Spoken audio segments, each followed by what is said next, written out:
welcome back to another video, guys. In this video we're working on this BMW X3. It's got the electronic parking brake and we've got the braking system on, which is to do with the rear pads. Now I'm using the Kingbolen K8 Pro to do most of my work in this case. The way to release the parking brakes is once you've paired it up to the vehicle, we're going to go into special functions, and then from here we've got chassis and suspension, and then you've got parking brake. You've got startup and workshop mode, so we're going to do workshop mode. And then here is going to tell us what to do. Obviously, we need the ignition on to be able to kind of correspond with everything. So we'll hit OK.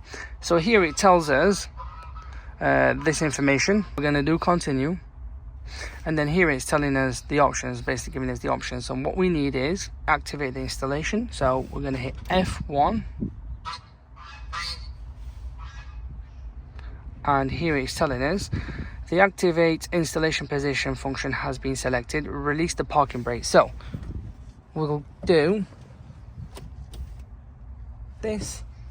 So if it's red like yours, hit that and let go of the foot, which is a few seconds like we said. And we're gonna, obviously we've got nothing on there, nothing, and then continue. In the next step, diagnosis is used to check whether okay. So we're just gonna check, and now it says in the next step, the parking brake is moved into the installation position and the parking brake button is deactivated. A time of approx 10 seconds. Okay, so let's go and show you this here as well. So what we've got is, so if I hit continue,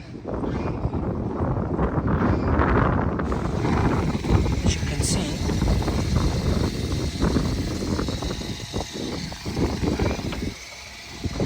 is rewinding itself all the way, so now we can push these out, and this has done it.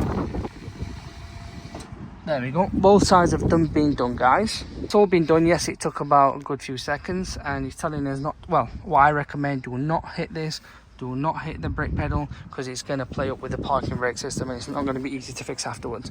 So we're going to hit the ignition, turn it off like it's telling us, and we'll continue. And it's back to where we were. Once you're done fixing that, you will do F2. The same process is going to be done. It rewinds itself all the way, and you're back to normal. But that's how you use it. I'll put the link in for this, guys, so you guys can actually grab one as well. It's a brilliant piece of kit. I do enjoy it a lot. It's got the camera for the QR codes, and it's just brilliant size, durable, doesn't break.